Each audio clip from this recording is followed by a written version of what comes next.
Okay, so it's time for another peach variety. That's up next.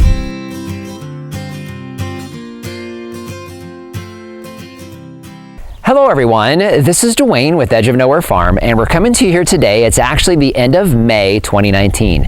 Now, we've actually talked about a couple of our peach varieties, but this is one we haven't spoken of yet. This is our early amber peach. Now, early amber peaches, they fall right in about the same time as our Florida Prince. This is a tree that we got from Reed at RSI Growers. We put this in the ground about 2.5 years ago. Now, last year we did get a couple pieces of fruit. However, they didn't really fully ripen. So they're very, very plain, not a lot of flavor. So interested to see what these are going to taste like this year, now that the tree is more mature and really ready to start producing. So the tree at 2.5 years with fruit on it. Let's take a look at the fruit.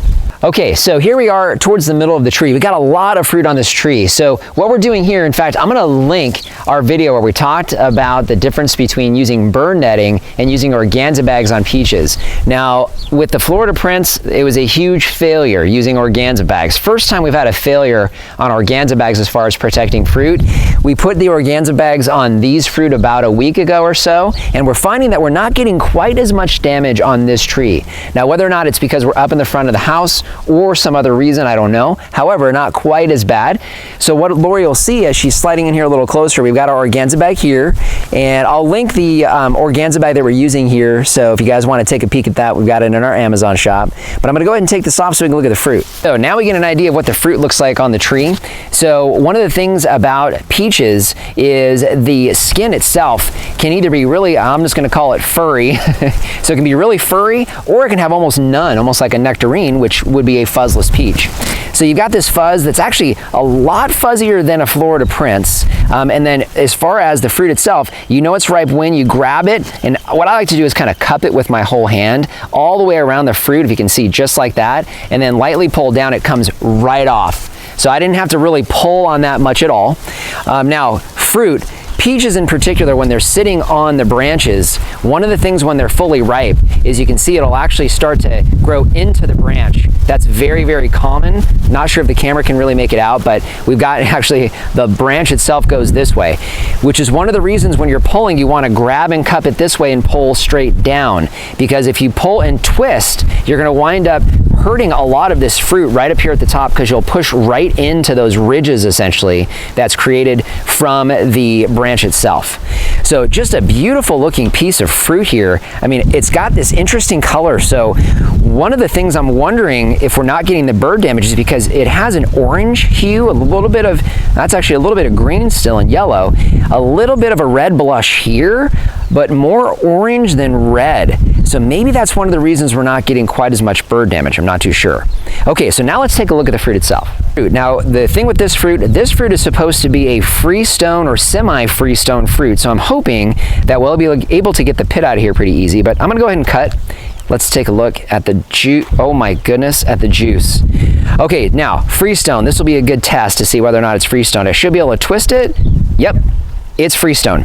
So you can see freestone simply means that that thing stays put when you twist. Florida Prince is not, it's a cling stone. I would never be able to do that, I would just ruin the fruit. So you can see the juice. Oh my goodness, it is a juicy, look at this.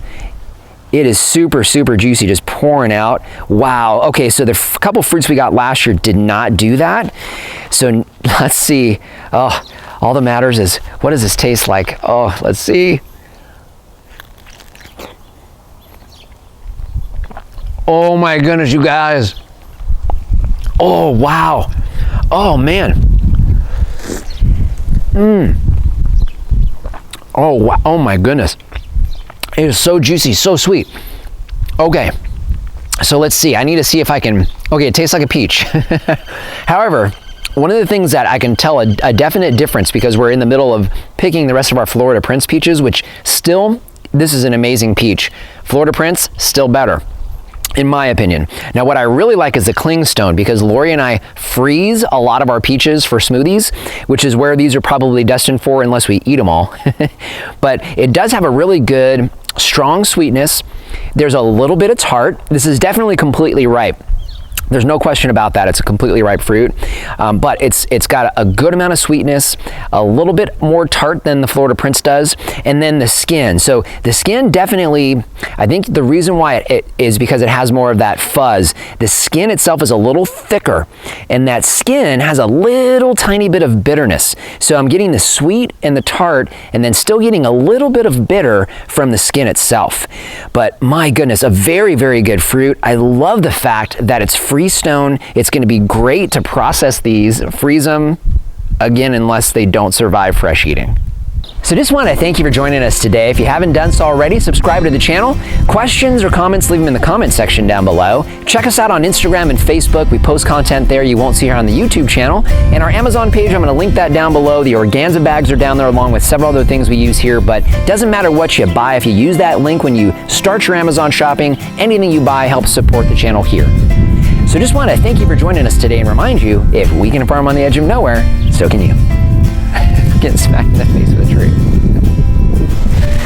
Honey, you can keep it going. But you need to try that. Oh yeah, it's good, right? Camera lady approved? I know.